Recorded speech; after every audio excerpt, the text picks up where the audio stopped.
بسم اللہ الرحمن الرحیم۔ السلام علیکم پیارے دوستو، بزرگوں، اللہ پاک کی حکمت، اللہ پاک کا فیصلہ، اللہ پاک کے ارادے انسانی سوچ اور سمجھ سے بالاتر ہے۔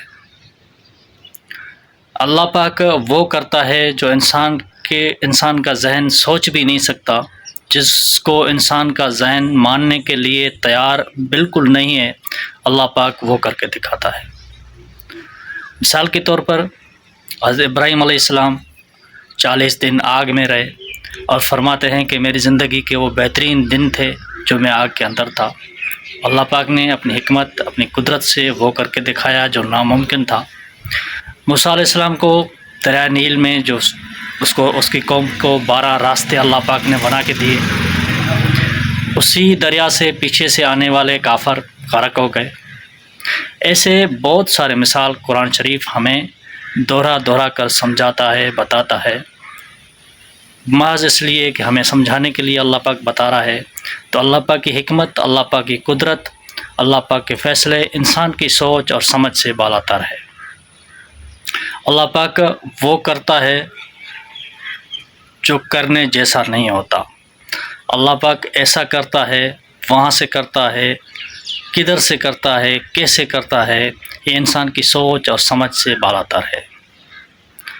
تو انسان کی ایک تقدیر ہے جو اللہ پاک نے لکھ دی ہے۔ انسان اپنی تقدیر کے آگے محتاج ہے۔ تو وہ فرماتے ہیں نا کہ ایک دفعہ موسیٰ علیہ السلام نے حجت کی اللہ پاک سے کہ مجھے آدم علیہ السلام سے ملاقات کرنی ہے۔ موسیٰ علیہ السلام اللہ پاک کا پیارا اور حجتی پیغمبر تھے، تو آپ نے فرمایا مجھے آدم علیہ السلام سے ملاقات کرنی ہے۔ ملاقات کے لیے جب گئے تو وہاں پوچھا کہ آدم، آپ نے دعا سلام کی، حلوہ لیا، پھر پوچھا کہ آپ نے وہ دانہ کیوں کھایا جس کو آپ نے منع کیا تھا؟ تو آدم علیہ السلام نے فرمایا کیا تجھے پتہ نہیں ہے کہ پتہ ہے، تقدیر تھی، تقدیر میں لکھا ہوا تھا۔ تو آدم علیہ السلام دونوں میں بحث ہوئی، آدم علیہ السلام بحث میں جیت گئے، انہوں نے فرمایا کہ سارا تقدیر کا کھیل تھا، میرا اس میں کوئی قصور نہیں ہے۔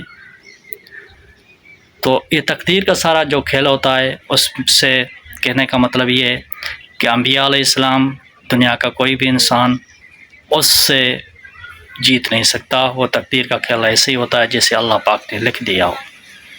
تو بہرحال اللہ پاک ہمارے لیے اچھا ہی فیصلہ کرتا ہے۔